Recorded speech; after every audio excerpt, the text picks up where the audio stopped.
I zdravo svima, danas ćemo raditi jedan brz tutorial na mom novom kanalu. Mislim, imao sam i stari, ali se nisam bavio aktivno YouTube-om. Sada, šta ćemo danas raditi? Danas ću vam pokazati, a ukoliko ste levoruki, kako da optimizujete vaš miš za levu ruku. Šta treba da uradite? Stisnite desni klik na desktop i idete na Personalize.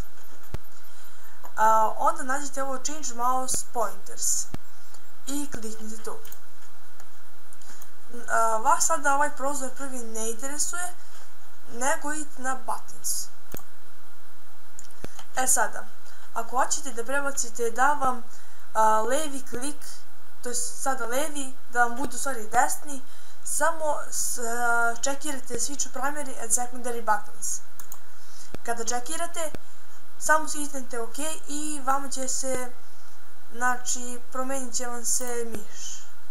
Znači, idete, sada OK, pokušao sam levim klikom, ali mora desnim. I sada, kada stisnem levi klik, na primjer,